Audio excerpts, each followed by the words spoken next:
Good afternoon, everyone, and welcome. This is Mayor Schulman with the Nonprofit Support Program, and we will be beginning in momentarily. Again, this is Mayor Schulman with the Nonprofit Support Program, and even though I can't see all of your faces, it's so nice to see so many familiar names pop up on my screen. So joining me today for this webinar are the NSP team. We have Melanie Tavares, our director.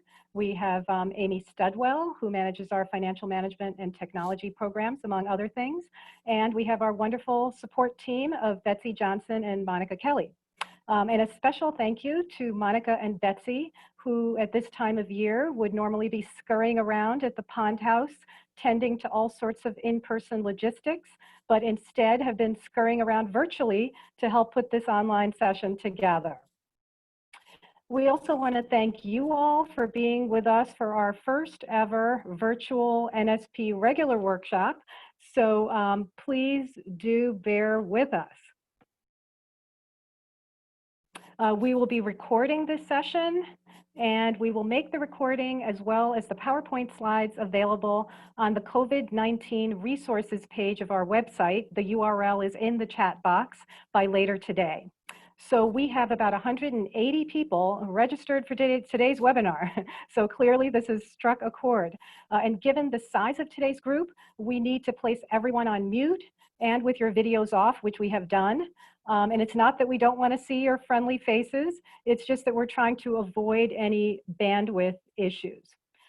We're happy to offer the webinar today free of charge for everyone, but there's only one thing that we ask in return, and that's that you complete the SurveyMonkey survey that you will receive immediately following the webinar.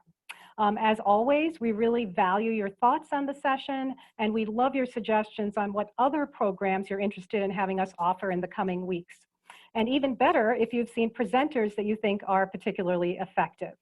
If you have questions, please submit them using the chat box. We will monitor the chat box and read the questions to our presenter after he's through with his presentation.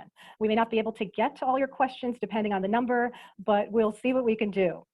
You also have our presenter's email address in the slides in case you want to reach out to him following the session. So with that, it is my pleasure to introduce Jeff Brooks, who's one of the leading fundraising experts and gurus of our time. And Jeff will tell you a little bit more about himself. And Jeff, the program is all yours. Right, thank you very much. Well, I'm glad to be here because this is really important and we don't really have a roadmap for this thing we're facing right now. But what I'm going to do today is I'm going to refer back to previous crises, the most relevant one probably being the financial crisis of about 12 years ago, where we went into a steep financial decline and unemployment shot up. So it's a little bit like what we're facing now, but not quite. I've been in the business for more than 30 years. I've been through pretty much every crisis since the late 80s. And you know, all those hurricanes, all those earthquakes, financial crises, 9/11, they all kind of had an impact on our industry. They would kind of wash through, and some things were difficult, some things were surprisingly good, you know, for a crisis. And so I want to bring you today is how you can make it through this. And I got to tell you, there's a lot of bad news in all this, but there's some good news too. And there's things you can do, and you can start doing them right now. In fact, I hope I can persuade you to, as soon as you hang up from this webinar, to start doing something really big and really important. So let's go on. So what's the biggest threat to you, your organization, and your fundraising right now? Well, it's fear. Fear is the thing that's going to wipe you out if you're going to get wiped out. Now, there are other scary things going on, no kidding, but fear is the worst. You need to control fear. Now, my experience, you know, out there in the industry is The source of fear, the most powerful and dangerous source of fear, is boards. They are terrified of doing something wrong, and they are shutting their organizations down, basically. Now, there are many ways where we have to be shut down. We have no choice in that, but there are all other ways that we don't have to be. So the best advice I can give you right now is the old keep calm and carry on. It is the smartest thing you can do right now. But we're going to talk more about what exactly does that mean. Okay, so most of us face lost revenue right now. Some of us catastrophically huge lost revenue. Fundraising events canceled is one of the big ones. We were heading into the spring fundraising event season, all those galas and auctions and golf days, and canceled, stopped. And all that revenue goes to zero in theory. And for some organizations, this is going to be the death blow. I'm afraid that's true. I hate to say it, but they're not going to recover. They were overly dependent on events, and now they are not going to be able to recover from that. Well, the good news is a lot of organizations are turning their events virtual, and they work pretty well. Some of them very well. I've heard all kinds of reports. Some of them have been, our virtual event did just as well as last year's, real meet space event. And even a couple who they did better, the virtual event did better. On the other hand, some of them have not worked as well. But and I have no expertise on virtual events, but I encourage you to look into it because it sounds like there are some really good workarounds for you there. Okay, what else? Well, if you're an arts organization or an organization that relies on people buying tickets or paying to visit you, that is shut down too. And for a lot of organizations, a huge, huge deal. Big, big problem. And there's not much you can do about it. Another way you might be losing revenue is you can't be having personal visits with your top donors. That can be pretty bad. There are workarounds to that one too. And then finally, underperforming fundraising campaigns. Now I'm going to come back to that one because as you'll see, I'm pretty skeptical about people who think that's an issue. Now, what else is going on? For many of you, there's a skyrocketing need for your services. Okay, you're out there, front lines, doing stuff that directly serve people in the face of this virus. Medical, working with marginalized populations. If your organization is doing like that, you need more revenue than usual. So even the normal level of revenue is not cutting it. So you're either there or you're not.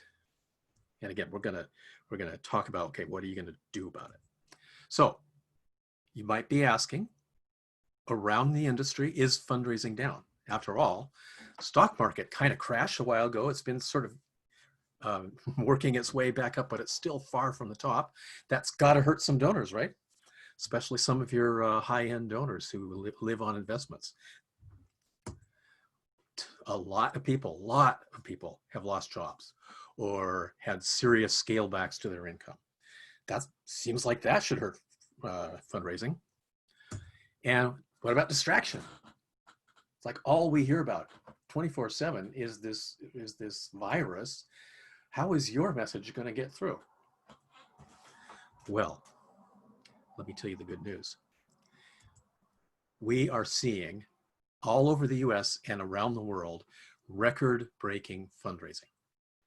Never before heard of levels of response to fundraising messages now in the last few weeks. Just overwhelming. Major donors are coming out of the woodwork. $10,000 donors are giving $50,000. $500,000 are coming up with $1 million. I just hear it again and again and again. Major donors and people who we'd never thought were major. $100 donors are coming up with $5,000. It's amazing what's happening. Major donors. So whatever happened to the stock market, somehow they're making it work. Now, who knows? There might be some major donors, and you might personally have talked to some who said, sorry, I can't give right now. But big picture, they are coming through. Direct mail. Direct mail has been going through, for the most part, direct mail is getting delivered. There are a few bulk mail centers around the country that have slowed down because of illnesses.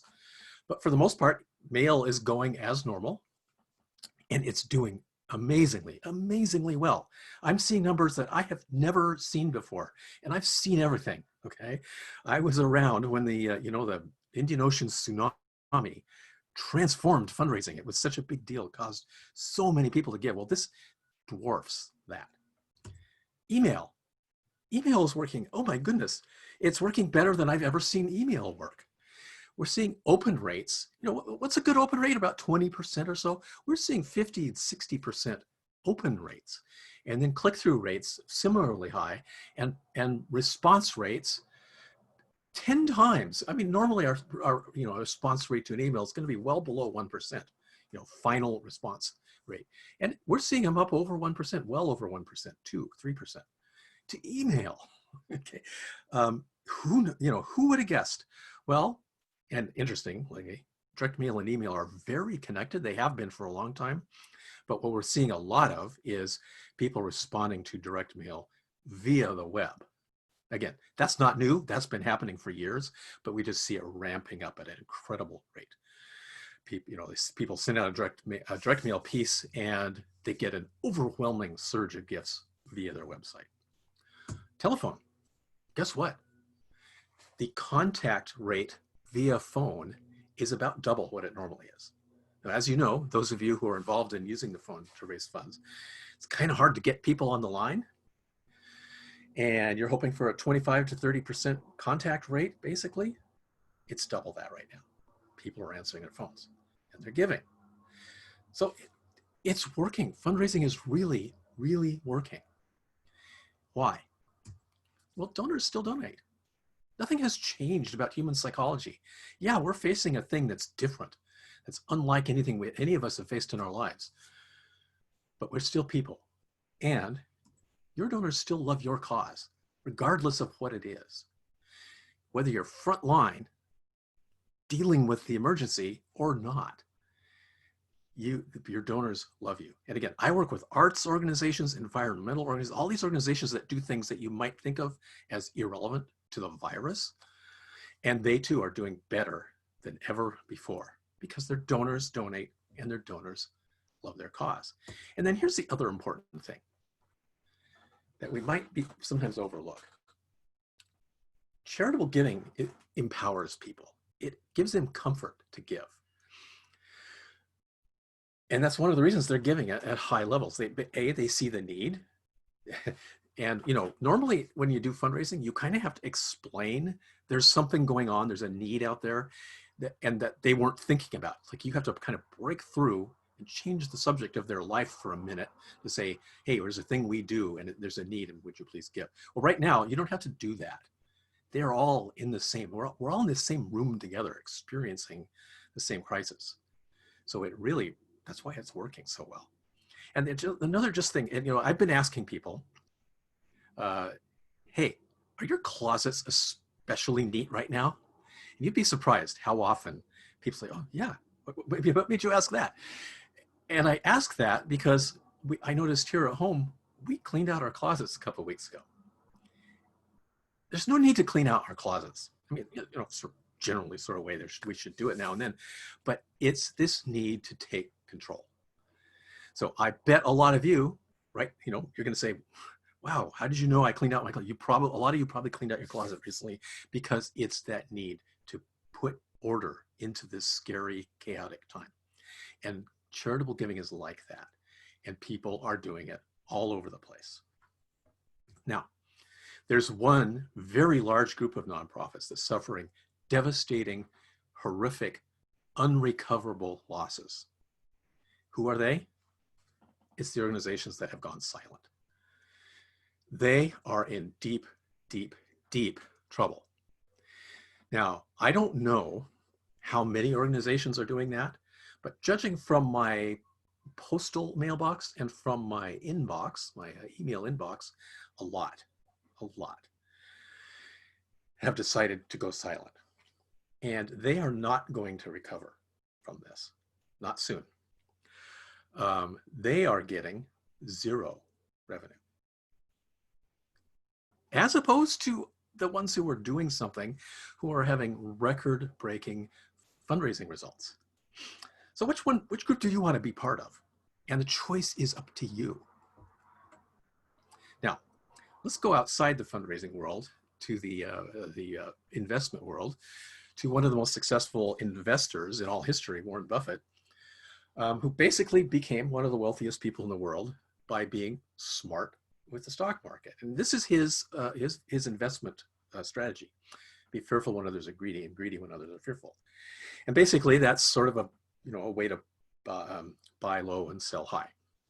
Well, I think that should be our motto too in fundraising. I just want to change that word greedy to bold. I don't think greedy quite fits us, but I want you to be bold right now. And the fact that others are fearful should not turn you away from you being bold in fundraising. This is the time for bold fundraisers. The bold fundraisers are cleaning up. They are positioning themselves for survival through this time and beyond. And believe me, we are in for a slog. Who knows how long, months, possibly years of slogging, difficult times with fundraising and with just life in general.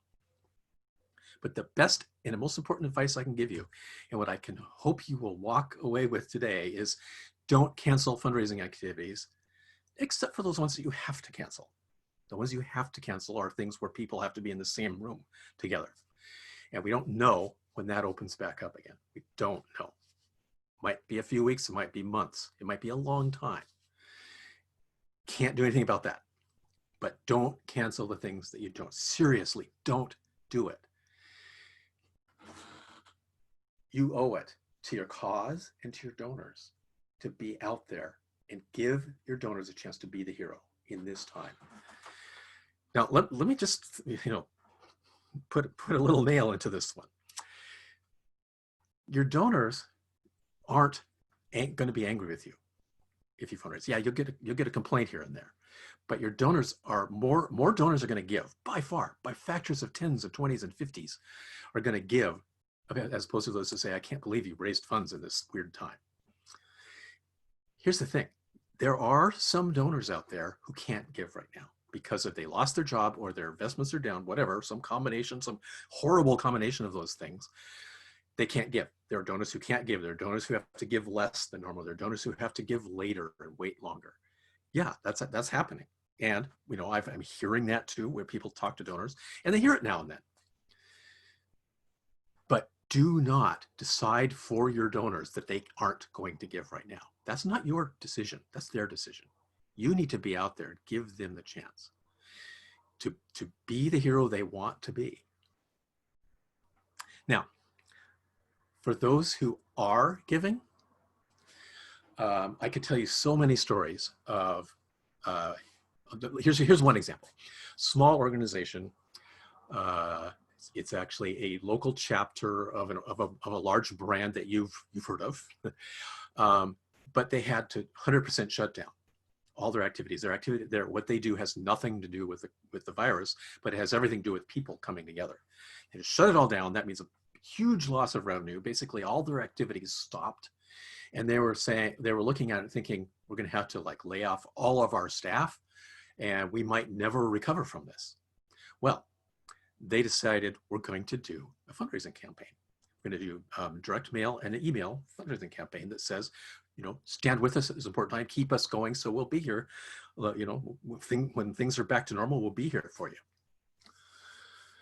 Well, they were in an area where they couldn't do direct mail. It was another country where actually mail shut down for a while.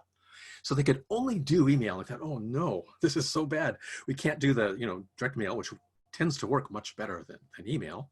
That's shut down. Well, we'll do the email campaign anyway. They did a series of 3. Now, normally this organization does about 3 campaigns per year. And the campaign consists usually of direct mail plus email. And they usually raise $10,000 each time they do that. Their record high ever was year end last year, December of 19, and they raised $20,000. They raised twice as much as normal.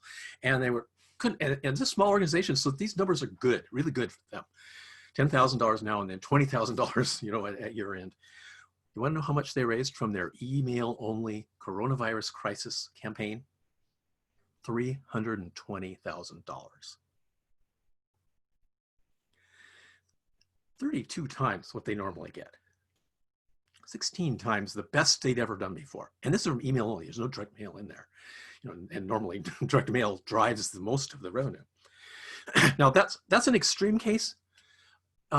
Most people I've talked to are saying, oh yeah, we got double our best appeal ever. We got triple our best appeal ever. That's what I'm hearing pretty much everywhere. We did a campaign and we raised a ton more than we normally do. Is this persuading you? If you have bosses or boards, or even if you have it in your heart that we need to go silent, that's a bad idea. Well, let me show you what happens to those who do stay silent. Let's say you've made a philosophical decision that we are not going to bother people in this hard time. We're not going to break through and possibly offend somebody by asking for money while they're facing this crisis. Well, here's what happens. Of course, they lose the revenue that they would have got by doing that, but that's just the beginning of the pain. So instead of something, they get nothing. Here's where it gets worse. Because donors aren't giving during this time, with that they are not fundraising, their donor attrition gets worse. It gets meaningfully worse. That is, the thing that keeps donors with you is giving, and not giving means attrition. So instead of losing the normal, now again, attrition is a big problem in our industry. Instead of losing the normal, 1/3 to 1/2 of donors, they lose a whole lot more of those donors. Again, it kind of depends on how long they're silent. But that means not only do you not get money now, you're not going to get money next year or the year after. All those donors are going to go away, and very few of them will come back. Attrition is, yeah, you can reactivate lapsed donors, but it's hard and expensive. They won't get any new donors during this whole time. And guess what? New donors are flooding into the doors of organizations that are doing get new donor activities. The ones who go silent, zero. And that means a big hole, nobody coming in, people lapsing away at an increased rate and nobody coming in. Their file shrinks. And what that does is it blasts a hole in their revenue for the next 7 years or so. Again, I'm basing this on what happened in the financial crisis in 2008. A lot of organizations, they did just that. They shut down and they got no revenue for a period. It was a period of about a few months before people, fundraising kind of came back out of its hole and started raising funds again. And they came back, there was no revenue for that time. They had fewer donors, a lot more donors had lapsed away. There were no new donors. And so they got, from then on, less revenue per campaign they did. And interestingly, a lot of organizations that survived that initial crisis of the 2008 financial meltdown, they went out of business the second or third year after that because they could not recover. The revenue was just down. And now I say 7+ years, it's kind of like after about 7 years, the effect of that hole becomes, not very visible. But we really are talking, it actually lasts, longer than 7 years. But after 7 years, it starts to not matter so much. But it really means suffering for 7 or more years. And then, if you think about it, all those wonderful donors, they didn't get a chance to be a hero. The organizations who stay silent, they're basically saying, no, donors, no, you're not needed. You're not important. You can't do anything about it. Think how devastating that is. Donors want to do that. Donors want to do something great. It's absolutely central to the psychology of a donor to donate. And when you leave it aside, they'll give to somebody. That money, that goodwill is going to migrate to somewhere. Just not to you if you've gone silent. So don't do that. Okay. I saw a tweet the other day on Twitter where somebody said, well, do you really want to be that charity that kind of shows up after all this is over and says, well, donors, we're back. let's start things. Let's go back to normal, the way things were before. And how many donors are going to say, wait, you still exist? Because they have moved on. Donors have moved on. They've moved on. Their money's going to somebody else. You will not recover from this. So don't let that happen to you. Okay.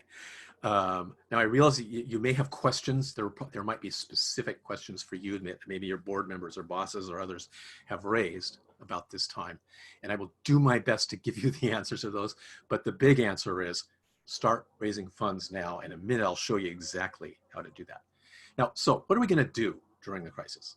Well, I'm going to throw 3 things out there for you. I want you to do donor love big time. I want you to do an emergency campaign right now, like starting today. I want you to do an emergency campaign and then pivot to the new normal. Again, I'm going to talk about each of these things a little more in a bit. And I'm going to park especially on number 2, the emergency campaign, because it's the thing you can do now. It's the thing that's going to make a huge difference. Okay, so donor love. What's donor love? Well, here's what you should be doing. I realize that probably a lot of you are already doing some of these things. Check in with your donors. Call your donors now. If you haven't done it, do it now. Get started. That's the first thing you need to do. Call as many as you can. If you can't call all of them, call, as many, start at the top and work your way as far down as you can on the list based on the donor, the dollar value of the donors. You cannot believe how effective that has been. Now, it's not a fundraising call, but it very often turns into one. Donors go, donors say, well, hey, thanks for calling. And by the way, could I make a donation? It happens all the time. It's constantly happening. So check in with them. Just let them know, like, be human. Check in with them like you check in with your mother, okay? And remember, donors are older people. And they are facing this. This is more difficult for them than it is for us, the rest of us. The isolation is harder and more frightening. And they are at greater risk to health problems. Be nice. Love your donors. Okay. Next thing is be there for them with information. That is, hey, if you have something that they want, and I'm talking largely to arts and culture organizations, give them your stuff free right now. And I have to say, the arts organizations are really, really excelling at this. There's so many concerts and operas and performances, museum virtual tours. These are great. Now, the problem with these things is there's no revenue in them, but that's okay. This is your way of staying with them and reminding them that the thing we do, this art or this piece of history, whatever it is important. And it's maybe even more important now when we're all facing a crisis. Okay, next, ask. I put ask in the donor love category because it is a form of donor love. I know a lot of people think we do donor love so that we'll sort of be allowed to do the unpleasant thing of asking. No, asking is donor love. People want to give. Giving people a chance to give is a form of loving them. Okay, thank your donors. Thank them elaborately. You should have a coronavirus special edition newsletter coming out sometime in the next few weeks or months. Let them know what's happening and thank them. Show them that their giving makes a difference. Very important. And report back. Tell them what's going on. Now, all these things are things you should do all the time. They're just a lot more important right now. Much, much more important than usual. Okay, so that's donor love. That's all I'm going to say about that, but I hope you'll look into it and it will pay off. It will pay off long term. What's going to pay off short term, though? Emergency campaigns. That is a fundraising campaign that is specifically about the emergency that we're in. And I hope you'll do that by direct mail and email. Those are the top ones I really hope you'll do. If you do well in social media, you'll do well fundraising in social media. If you don't, you probably won't. But I am seeing organizations raising quite a bit of money in social, but I'm seeing others kind of not at all. So it really kind of depends on the state of your social media engagement. And then the phone. You can bring the phone into it too. So what is it? Emergency campaign message should be this. It should be very simple, very focused. And guess what? Now, you can actually write a short message and it's going to work. Normally, I am absolutely insistent, don't write one-page direct mail letters. That is a waste of money. They don't work. If they work, they would have worked a lot better if they were longer, okay? But guess what? That's not true right now. Short messages are working because the simple message is all you need. You don't have to tell a story. They're living in the story with you. So these short little messages that normally are just utterly destructive to your fundraising are actually fine, okay? Keep it simple, keep it focused. Be very, very urgent. You need the money now. Make it very, very clear. And most of all, if you haven't done it yet, do it now. Don't waste any more time. This moment that we're in, this magic moment where donors are pouring out their love, it's going to pass. Don't know when, probably not real soon, but it will pass. We will go into another phase, and I'll show you more about that in a minute, where maybe you're not going to see this kind of outpouring of support anymore. I think that's likely based on other crises that I've been through. So this is gonna end. That's why I want you to do this fast. Now, okay, what are you gonna say? Well, I'm gonna help you. And what I'm gonna do in a minute is I'm gonna launch a poll, and I'm gonna ask you to place yourself in one of these categories. Okay, either we serve in ways that help people impacted by the virus, or we are going to lose revenue because of the virus, or we are both number 1 and 2, or none of that is at all true about us or other. Now, before I launch that poll, I kind of want to park on that first one, we serve, because I really want you to think, carefully about that, because there's a lot of different ways you can say we serve. You might be, and again, blindingly obvious for some of you, yeah, you're a direct frontline service, you're a hospital or a clinic, or you work with the homeless, or you're very directly involved with the virus.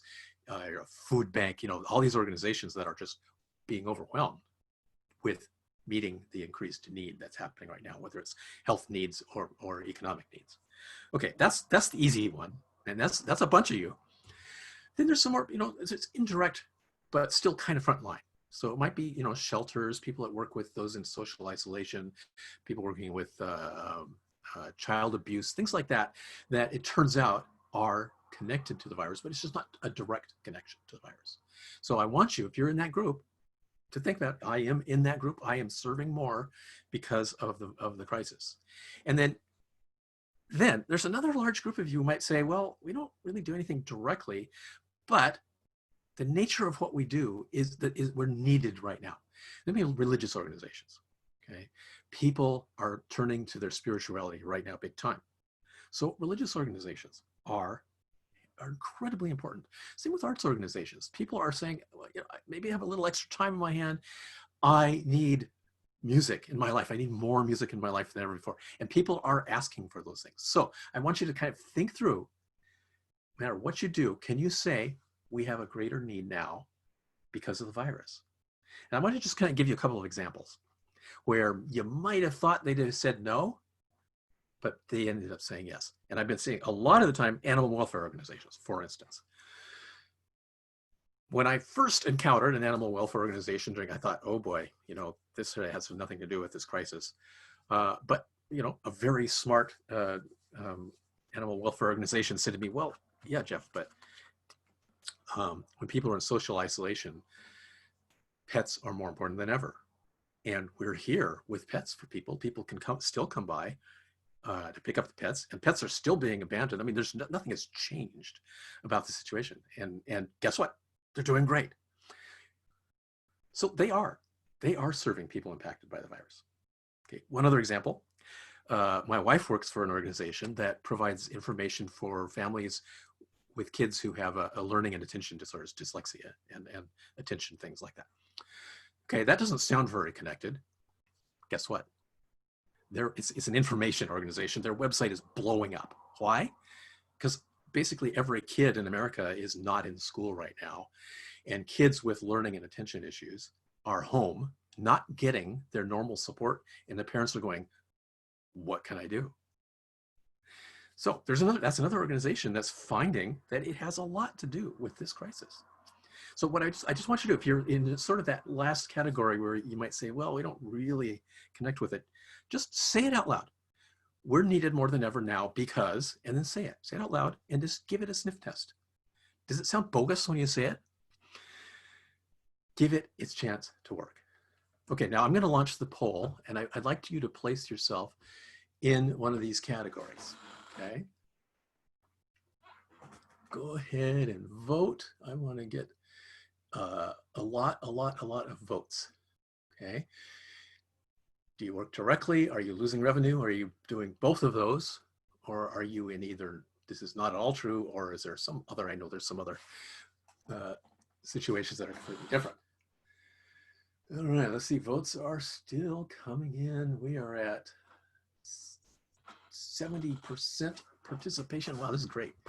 70, okay, we're sort of stalling out at 73. I'm gonna close this poll in 3, 2, 1, there we go. Okay, let's see what we have here. Okay, I hope you can see that. I can't see it on my screen, but I think you can. 19% are serving, 21% are losing revenue, but 55% are both. That is 95% of you are in those categories. And only 4% of you have, they're like, everything is completely normal. Guess what? I've been doing versions of this poll now for several weeks, and this is almost to the digit. This is the kind of the results I see virtually every time. It's always more than 50% are both in both we are serving and we are losing revenue. And then nearly that many are number 1 and number 2, and then a very small number of the last category. Okay, now I want you to write down which category you fell into, 1, 2, 3, or 4, because I'm going to show you what you can do if you're in that category. So you came out, you were in group 1. We serve in ways that people are impacted, but you're not losing revenue. Okay, so you're serving, but you're not losing revenue. Here's what you need to go out. This is what your emergency campaign is going to be. You're going to ask your donors to step up with you and help save the day during this crisis. You're going to challenge your donors to be heroes in this time when heroes are so urgently needed. And you know what? You're not going to believe how well your donors are going to respond. It's going to work like crazy. You say something like this.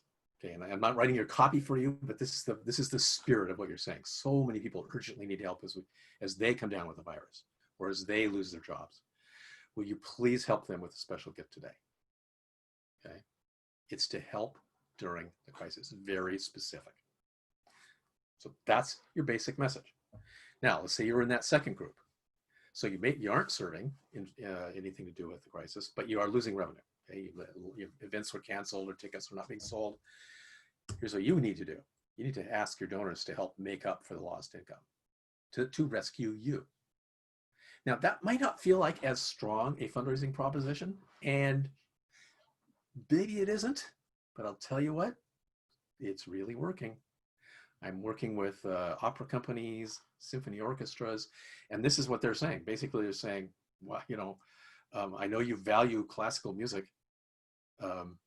and it's sad that we can't get together, but we might go out of existence because we can't afford to cancel this much. Will you donors please step up? And guess what? Donors are stepping up. You're going to say stuff like this: please make up for this disastrous drop in income. Our work continues. It's going to be needed long after the crisis is behind us. Now, remember, you're talking to donors. You're talking to people who value what you do. So this isn't some kind of whiny, stand up for us sort of thing. This is doing something they care about. So important. Okay, now group 3, the largest group of you, where you both are serving and you're losing revenue. Here's what you do. You're going to tell donors both of those things. But you're going to have to focus on one or the other. Which one? Well, pick the bigger deal. It may be we are overwhelmed with need for our services more than ever before, and we're losing revenue. Or maybe it's the other way around for you. Maybe we've suffered devastating losses in revenue, And at the same time, we have more people coming to us for help than ever. Whichever. So you're going to just talk about, it's really hard to do two-headed fundraising that has two equal messages. You really have to have a dominant message and a secondary message. But basically, you just combine the messaging of we're here to serve and we need you to step up, and we need donors to make up for lost income. Judge for yourself, which is sort of the lead thing of those. Okay, now the smallest group was about 5% of you said all of this has no impact on either our work or our revenue. But I'm really interested to know who you are. You want to ask them, hey, continue to your support for the vital work. We need you to be here even at this time. It's fundraising. Remember, they love you. And the fact that you don't have a crisis, okay, it's not going to do quite as well, but you know what? It's going to do fine. Our work is just as important now as it ever was, even in this time when everyone's focused on something else. You can say that. And guess what? People are saying that out there and it's working. They are probably not the ones getting the 32 times as much revenue as normal, but they're doing well too. Okay, so let's go back. Let's talk more about this emergency campaign. So I've given you sort of the messaging approach of it. Here's the first thing. Speed is vital. Okay, like I've said, things are going to change. We don't know when. It's probably not next week, but things are going to change. And we will not be in this space that we're in now where we're all experiencing the same emergency together. At some point that will end. And we will be left with a financial crisis that will not equally affect everyone. We're going to be in some kind of recession that's affecting a lot of people, but not everybody. Now, that's going to fundamentally change this. And I'm going to show you some facts about other crises that's going to be a harder fundraising proposition to make work. Not impossible, not impossible by any means, but it's not going to be like the power of the emergency that you have now. So whatever you do it fast. So direct mail. I'm gonna describe the steps of your proposed emergency campaign, and step one is put together a direct mail pack. That's going to raise the most money. It's going to do the best. And here's what you need to do. Keep it simple. Choose speed over nice.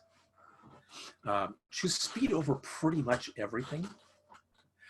At every decision point, the right choice is the fast one. So if you're saying, well, we want to do this fancy little data thing, but that's going to add 24 hours to our turnaround time, don't do it. Go to your printer, if you use an outside printer, and get them to help you design the pack that they can do fastest. So it's going to be a pretty ordinary, normal, unexciting kind of direct mail package, probably a number 10 letter size envelope, maybe with a window, maybe not, depends on their machines. You might have a 14-inch form in there with a coupon tear off the bottom. You might have, two separate 8.5 by 11 sheets. One is the letter, one is the whatever. Okay, I don't know what the right one is for you, but your printer does. So you want to, before you start doing the package, talk to your printer. What's the fastest direct mail package you could do? Yellow is really good. Yellow is better than white, but I'll tell you what, what I'm hearing again and again is, yeah, we can do yellow, but it takes 3 days longer. Nope, go with white. So there's anything like that, any brilliant idea you have that you think is going to make the thing better, it's not better if it's slower. You might want to streamline your approval process. If you have a lugubrious thing where 9 people have to sign off on everything, that slows you down. That not only slows you down, but it makes your fundraising crappy. So streamline it. Get few people involved in this as you possibly can. That, by the way, is something you probably should do anyway. I think more fundraising is wrecked by large committees going over it and picking over it. Amateur fundraisers have weird opinions about your fundraising. Anyway, but for now, speed is the reason to cut down your approval process. Do an amazing direct mail kit. Super simple. The letter can be short. The only time I will ever give you permission to do a short direct mail piece. But do it now. Okay, that's going to be the big one. You might be in a situation where you can't do direct mail, in which case you might skip straight to step 2, which is an email. And here's the thing, this is like such a great labor saver. Take that direct mail piece, copy and paste it into your email. That's all you have to do. Okay, go over it with light revisions. Make it sure that it doesn't say send your gift or write your check, those things that are direct mail centric things. Go edit it for that kind of stuff. Put a handful of links to your giving page and get it out there. It's going to be a long email, most likely, because even a short letter is kind of a long email. That's okay. Keep it simple. Don't put images in there. It's just a text. Use a powerful subject line. Just do a good emergency campaign. But the big thing about, I don't know if anybody's told you this, but guess what? Direct mail ported directly into email almost always works really well. Okay. And, I even have a feeling, I just, for pride, when I do it, I go through and I take out the write your check and send your gift and things that are sort of wrong. I bet even if you left them in there, I bet they work anyway. I hate to say that out loud, but just for pride, I want it to make sense. That's all you have to do. And that email is going to do really well. So next step, do another email a day or 2 days or 3 days later. And by the way, emails sent on weekends are working. So you might consider, depending on your organization, you might want to send on a Saturday or Sunday, unless there's something about your organization, you're a faith-based organization where maybe you shouldn't, but go ahead, consider mailing on the weekend. To write that one, take the previous email and chop it down about in half. Just revise it to a shorter version of itself. Keep it simple, use no images. That one's going to work too. Step number 4, do it again, another email, a day or 2 or 3 later.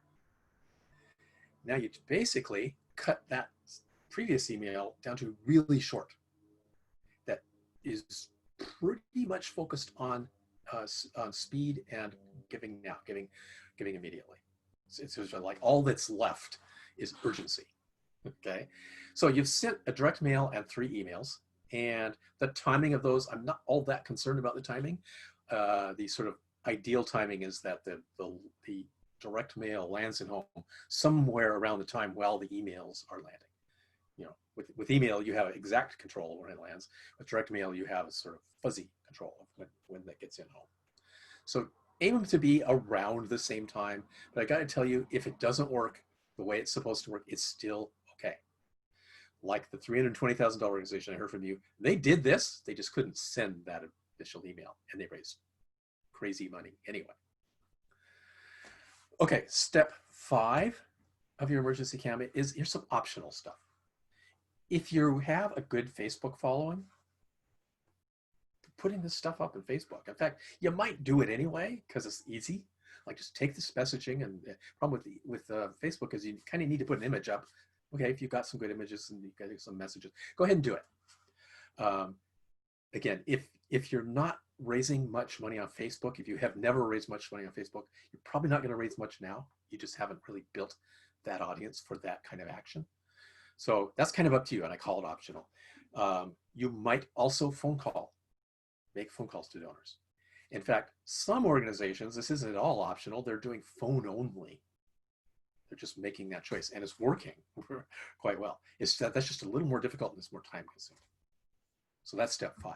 Now, actually, I kind of have a step 6, and step 6 is get creative. Do things in other media, because guess what? Things are working. Check this out. This is a print ad in a paper, and I don't know which paper. It's a weekly paper somewhere around Winchester, Connecticut. I don't know if any of you are out there. This organization I've done some work with. It's a service dogs organization. So you can see what they do is rather distantly connected to the virus, but they are finding that one of the groups they serve is veterans, and veterans are really suffering for this for both economic and psychological reasons. They provide service dogs that help people people with various needs. Well, they went out with this ad. This is like, I think it's a quarter-page ad in a newspaper, a local newspaper. They ran it in several issues in a row, and they brought in new donors at a profit. In fact, they made $3 for every dollar they spent by running this ad. Now, they have an unfair advantage. Basically, anything, if you can put a puppy on anything, it's going to do well. And not all of us have any puppies involved in the work we do, but my goodness, 3 to 1, a return on investment of 3 to 1, while getting new donors, that doesn't happen anymore. Well, it happened with them. Consider it. Simple, ordinary print ads. You know, years ago, 30, 40, 50 years ago, print ads were a great way to raise money. And in the recent decades, they stopped being a good way to raise money because the cost was too high and didn't work.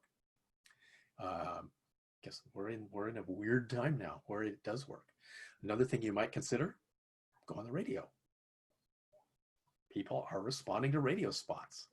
Again, radio spots rarely work to raise funds. I'm talking spot buys, but there are all kinds of ways you could be on the radio. But, you know, 60-second spots that talk about the crisis, they're working. So if you have, now again, a radio campaign means, you know, that there's a lot of legwork there, relationship with a station, things like that. But look into it, see if you do it. If you have a connection with a local radio station, maybe you could get on the air and reach people with your message at a time when they're most likely to give. Okay, that's your crisis campaign. Do what you can. If you can do only a little bit of that, do any amount of that. If you can only do one email, do one email. If you do the email, 3 emails thing, do that. If you can do direct mail, do that. Okay. Do what you can. It is overwhelmingly likely to work. And you will get complaints. You get a few complaints. And really, the way to think about this is you're going to get 1 or 2 or 3 complaints and hundreds of donations. Who matters more? Somebody who actually got out their wallet and gave, or somebody who complained. Now, the people who complain, some of them are people you want to really talk to. For some people, a complaint is a request to make the relationship better. And you better talk to them. Some of them are just grouches, okay? And you're not going to make those people happy no matter what. But when somebody complains, get in touch with them. Because sometimes the complainer is looking for something they need to continue to be a donor. On a few occasions, and rather rarer, are the bellyachers who just need to complain. Okay. Well, you'll find out within seconds of your phone call with the person what kind of person it is. Okay, so that's the campaign. Here's the third thing that we're going to do, and this is one where we don't really know much yet, but we're going to pivot. Things are going to change. There's going to be a new normal.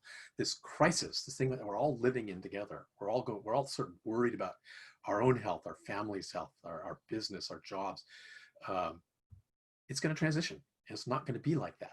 We won't be doing social distancing. At some point, we won't be doing social distancing. Now, I don't think that's soon. It's weeks, possibly months away, but it will happen. And that's a little scary because fundraising will not work as well in that phase as it does now. So I want to show you a graph. This is a little bit complicated, but this is from a white paper that I wrote a couple of weeks ago, where I looked at past crises, and especially the financial crisis of 2008, which is the one that's of recent times the most like this one. And here's kind of what happens. Phase 1 is the bump. People give a lot to the crisis. Now, the bump normally lasts a few days, maybe a couple of weeks, and then kind of goes away. This one has been going for 6 weeks so far. So the bump is on and is still happening. Okay. Now, I want you to notice something. The black line is basically giving. And the dotted straight line is, we'll call that normal giving, the way things normally happen. So the black line spikes way up above, except for the organizations that go silent. They actually start to drop. Okay, so we're in phase one. That's when you need to get your emergency campaign out. There is another phase coming, and that's when giving is going to drop. Again, I can't make a prediction, but I can just say in other crises, this is what has happened. A slump happens, and we are facing that. So quite likely, there's a time coming when fundraising will not do as well. Okay, and I don't know when it starts and how long it lasts.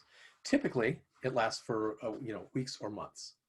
I'm guessing that, like everything else with this crisis, it's going to be bigger. So we are in this bump that's going to last, has been 6 weeks already and has, weeks left to go in it. I think the slump, where sort of, everything kind of turns into a slog, and people are sort of tapped out from all that giving they were doing during the bump, giving drops. By the way, for the organization that was silent, their slump is even worse. So even if they start fundraising again in that slump, they take a longer time to gravitate back out of it. Now, phase three, we call the surge. At some point in the recovery, it's like kind of roars back.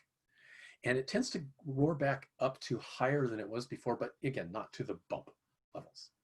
So bump, slump, surge are what we're in. And you can either be on that black line, the people who did the smart stuff, we're all going to have the surge, but those who did the right thing will have the benefits of the bump and the benefits of the surge. Those who didn't will have a slow recovery from all of this. And then after that is this new normal, which I don't know what that is. Okay, we just don't know. But things will be not like they are now. That's all I can tell you. Now, just to make it clear, this is based on other past emergencies. This emergency is not like any others, so it could be different. But so far, phase one is happening as predicted. It's happening. The only strange thing about it is how long it's lasting. Okay, so how do you pivot to the new normal? Well, at some point, you probably have a normal plan. Is what do you normally do in your fundraising, and you're going to need to transition back toward it. You probably have a year-end campaign in November, December. You might have other activity in the fall. At some point, you want to kind of bring that stuff back. So be looking at that, be thinking about that, but keep majoring in donor love. Like, again, you should always be doing donor love, but do more of it even now as things change. And do your planning in smaller increments than we normally do. Now, normally I tell people, you should always know 12 months out what you're going to do. Normally, you should be pretty sure what you're going to do 12 months, right? You have to be flexible, but you should pretty much know. Well, right now, don't do that because it's just a waste of time. Plan for 60 to 90 days. Think about the next 2 to 3 months all the time. Kind of reforecast that periodically. And right now, the big thing is, how long are we in the bump? You might do one emergency campaign now, and maybe 3 or 4 weeks later, we're still clearly in the bump. Do another emergency campaign. But at some point, you want to start to pivot back toward your normal plan. Now, what you normally do, when we get there, and I bet you almost anything that your year-end campaign, when you're going to send the last week of November, like most organizations do, that you're going to have to talk about the crisis. Either about the things that happened while the crisis was going, or the things that are still happening, to the level that it's still happening then. You're going to have to talk about it. This thing we're in is a big deal. We probably heard many people tell us this is kind of like World War II for our generation. Can you imagine people in 1943, 1944, just like not mentioning that there's a war going on? Well, that's the kind of place where we are. So your fundraising, your new normal fundraising, whenever that starts to happen, it's still going to kind of contain this crisis. And always remember, no matter what happens, your job is to make the donor into a hero. That's what fundraising is. So that's not just for now, but it's especially important now. Fundraising is about making the donor the hero. And I just want to go to a little bit of pop culture about that. I want you to think of yourself as Yoda and your donor as Luke Skywalker.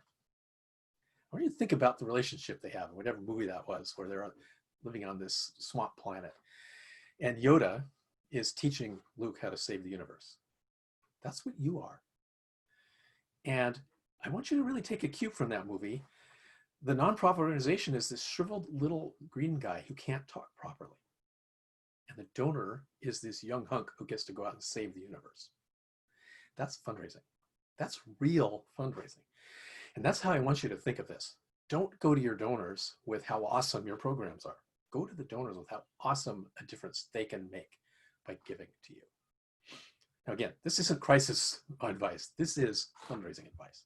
So I hope you will do that, because that's the thing that works. It's going to make donors so happy to support you, and they will stay with you longer. More of them will upgrade to higher levels of giving. More of them will leave you in their will. More of them will become monthly donors. More of them will tell their friends about you. More of them will follow you on Facebook. Everything you want them to do, they'll do more when you think of them as the hero and yourself as the aid to the hero. Now, Luke couldn't have saved the universe if he didn't get that help. But he's the one who gets to take the credit. That's what your fundraising should be like. Okay. Well, I'm gonna move over into a Q&A session now. But before I do that, let me just kind of repeat the key points here. The first one, of course, is keep fundraising.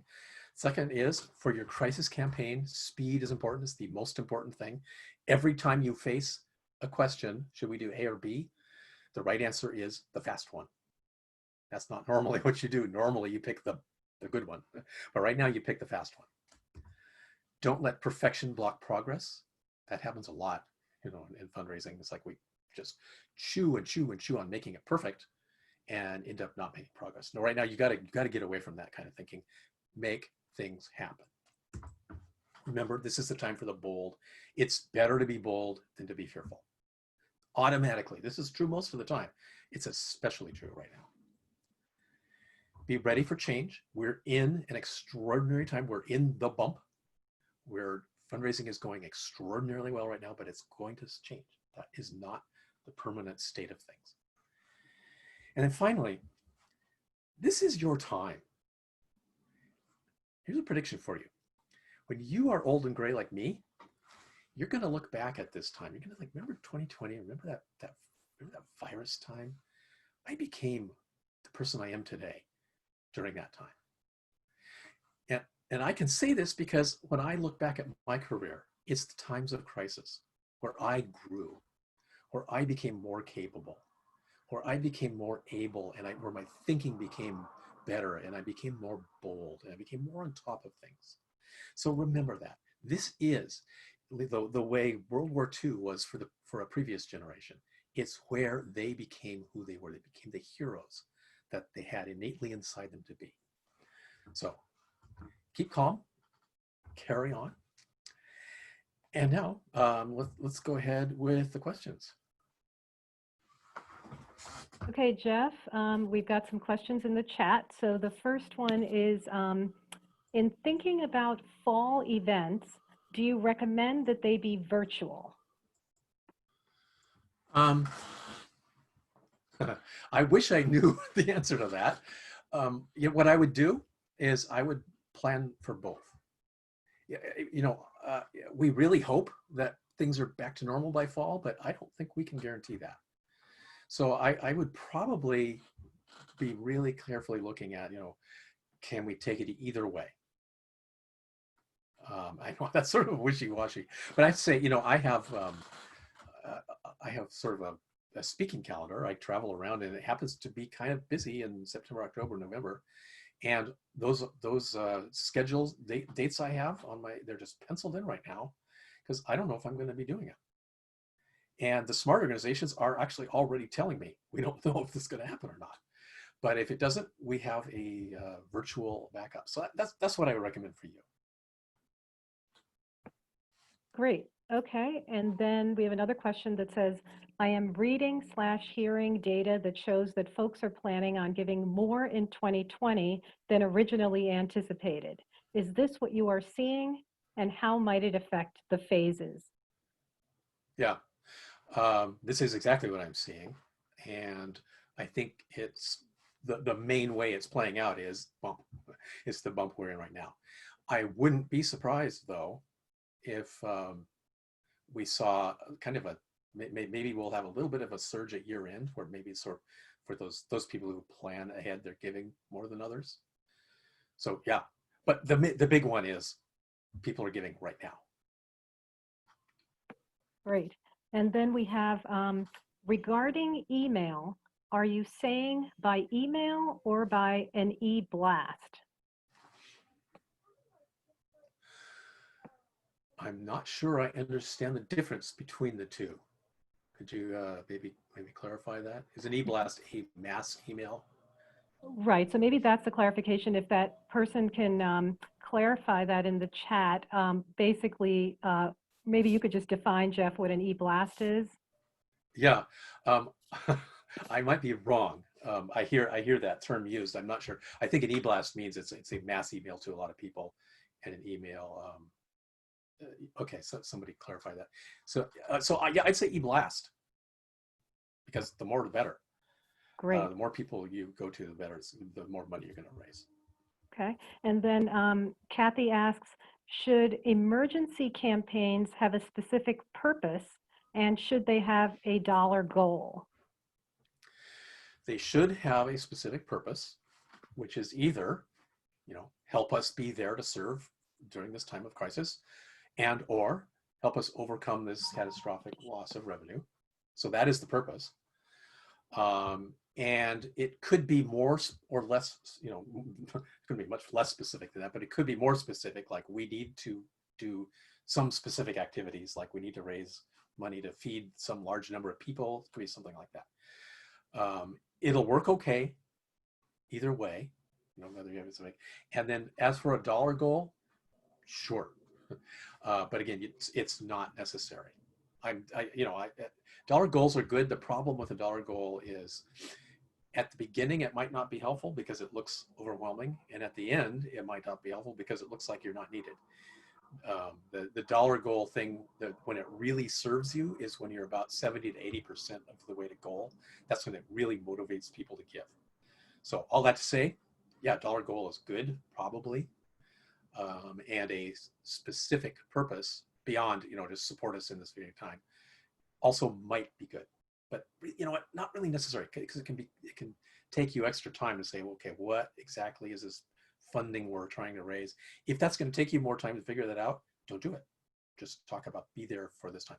You know what? You can break so many fundraising rules right now in terms of you can be so much less specific because they are in the room with you. They are suffering the same thing that you're suffering. Normally, that's not good fundraising. That's like writing short letters, not good fundraising. Right now, you can do fine. Okay, and then we have a question from Mary.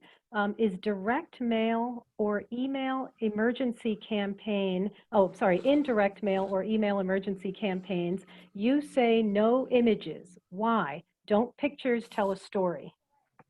Yeah, they do. But in times like this, they're not necessary. And I'll tell you, especially in email, usually images hurt response. I'll tell you what, the best email are the ones that are the most informal looking. Don't put your logo on there. Just do a text email. I'll tell you two things that help with open rates, which are going to be abnormally high. If you can put the donor's name in the subject line, that's really good. Don't do it if you're not sure you can. I mean, the worst thing you can do is get F name in brackets instead of their actual first name. But getting their name in there is really helpful. In a lot of cases, putting an emoji in the subject line can improve. But again, don't do those things unless you're really confident that you can do them correctly.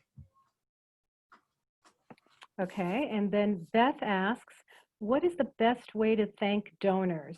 Is email okay, or should you do mailed thank yous? That's great to have, but it can be overwhelming. Yeah, I would do both because especially with that overwhelm factor. in normal times, I would say you need to get a thank you, a direct, a piece of paper mailed to donors out immediately. In normal times, that's what I tell you.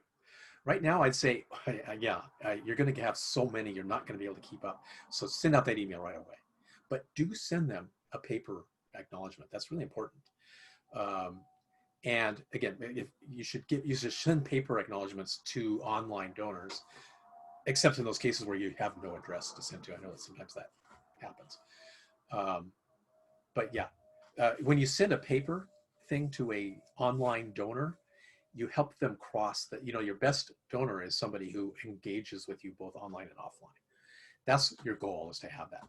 Again, I don't want to ruin your life by having you staying up all night doing paper sent out acknowledgements, but so do it as fast as you can, but don't kill yourself. Thanks, Jeff. And let's see. Oh, there are some questions in the Q&A section. Does somebody else have access to the Q&A section where they can ask those? Betsy or Monica?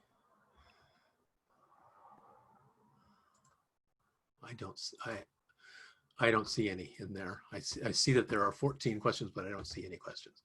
So if Jeff, you asked a question in Q&A, maybe you should bring it over to the chat area. Great, thanks. And Jeff, one other question popped up in the chat. Do you see a difference with an ask if there is a match associated with it? For instance, let's see. Yes, I can see that question. If, every dollar you give will be matched up to $25,000. Yes, absolutely yes. If you can make that part of your offering, do it. You'll do better yet. Matches always improve fundraising. Take any kind of fundraising, anytime, emergency or not, put a match to it, and you're going to do somewhere between 15 and 50% better. Now, again, we're going to do really well here with or without a match. So if it's going to slow you down to get a match, don't do it. But boy, if you can, absolutely do it.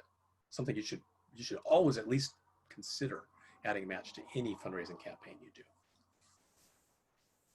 And then there's a question, what about having several small campaigns at a targeted audience versus one larger emergency campaign? I think I would lean toward one larger emergency campaign because it's going to work and it's a lot less time consuming for you. Having several highly targeted campaigns to different groups, that's smart strategy in normal times, but I think right now an emergency campaign is going to work better than that, and you'll only have to do one for all your donors.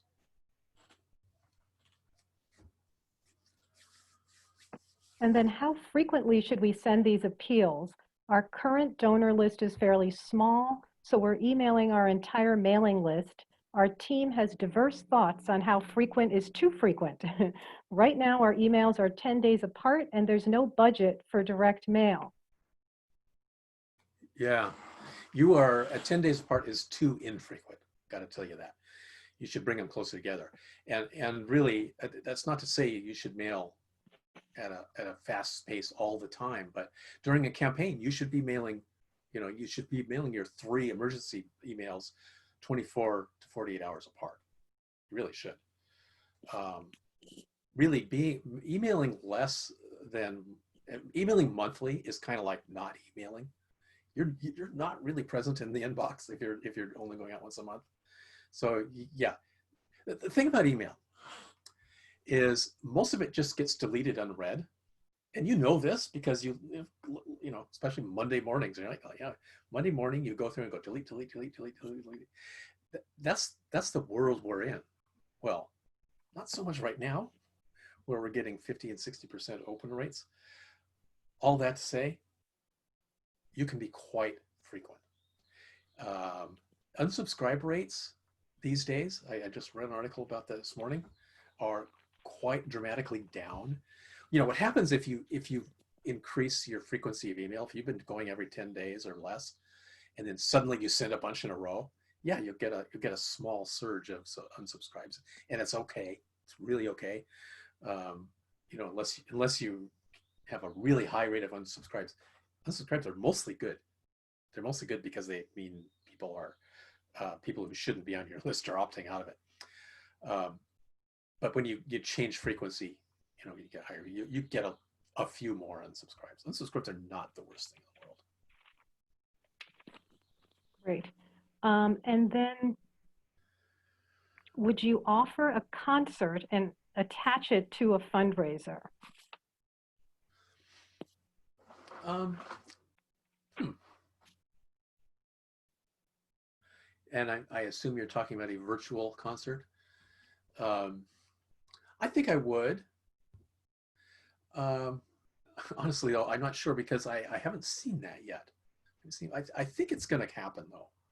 I mean, especially as we get into more of the slog, but there's going to be a period where maybe you can go to concerts, but a lot of people won't because they're not sure it's safe. Um, that might be one of your virtual events that you do, in the coming months. You do a virtual concert that has a fundraising component to it. I think it would work. I mean, it works in the real world. Could work fine. So I don't have a great answer for you on that one.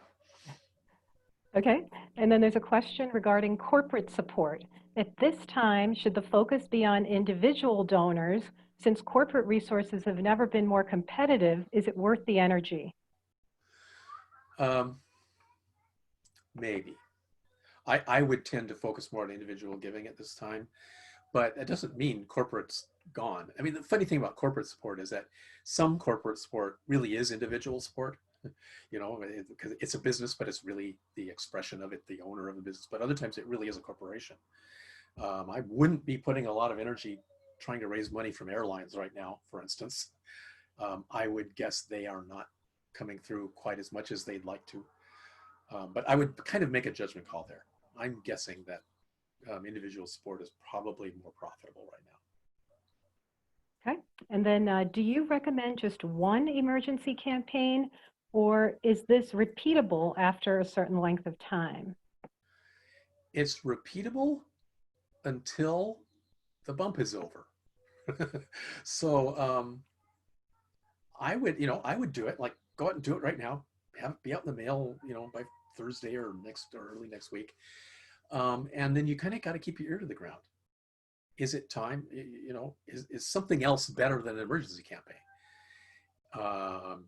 Should we do our previously planned July appeal? Maybe. And that's the thing we're going to have to do. That's the kind of the being flexible part of this.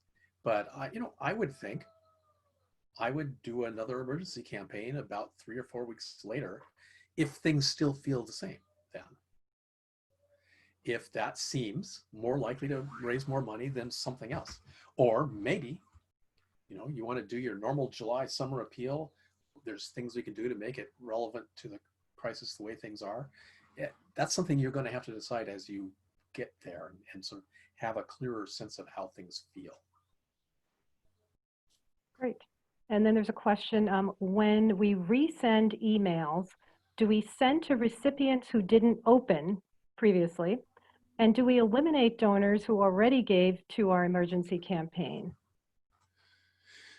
Yeah, typically, in fact, and I didn't really address this, typically you can resend an email, and the kind of common practice is to suppress responders from that resend or suppress openers to that. So either one is okay, but resending is smart. What a lot of organizations do is they'll actually put a different subject line on the second send, because clearly the people who didn't open it or the people who didn't respond to that subject line. There's a lot of different ways you can approach this.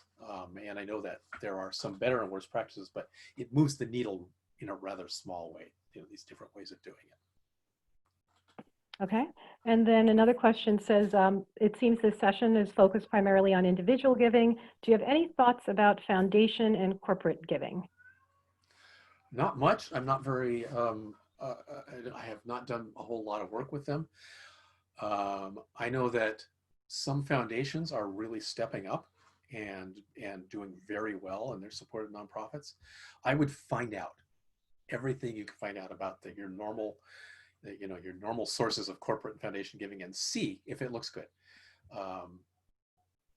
Corporate is more dicey, but find out if the foundations that you normally go to, or maybe ones you don't normally go to, maybe they are pivoting to do support, crisis related support. Sorry, I don't have a whole lot more. I really don't work in that phase of fundraising that much. Great. And then somebody says, we're seeing very high open rates right now and great success since we started our crisis fund.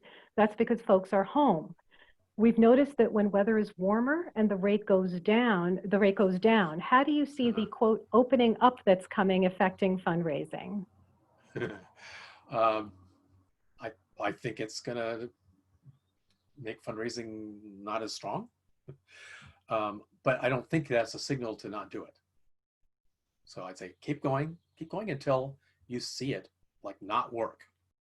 Now remember, in normal times, email fundraising is kind of hard. You don't do that well most of the time. I still think right now things are working crazy well.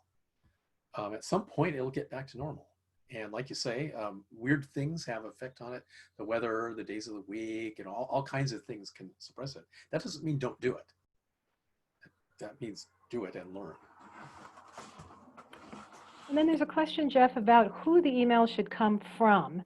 Should it be the development person? Should it be from the organization? Should you save the president/CEO for last, or make them the primary voice of the organization? My best advice there is to have it come from a person, not an organization, or not from info at. Have it be from a person. I'll tell you what, who that person is doesn't matter very much. The only time it matters is when there's a person who's highly connected, like highly visibly connected with the organization. And that's pretty rare. I mean, the best example is, Jimmy Carter and Habitat for Humanity, Marlo Thomas and St. Jude Cancer Hospital. For the most part, it really doesn't matter who signs. It just needs to be a person. Okay, and I think that is about it in terms of the questions. Last chance for anyone who wants to weigh in, but I guess I'd just like to thank you, Jeff. Thanks for being here with our nonprofits in Greater Hartford and providing such direct and practical tools and tips for folks to use. I want to thank all of you for joining us. So many of you have still hung in here, even after the Q&A period, and it's great to have you with us. And we will be sending out an email soon after the session is over. And in addition to the survey, there's a special surprise in that email from the Connecticut Mirror, something that they are doing to support nonprofits. So please fill out the survey, read the email, and thank you so much for being with us. Hey, thank you. It's been great talking to you.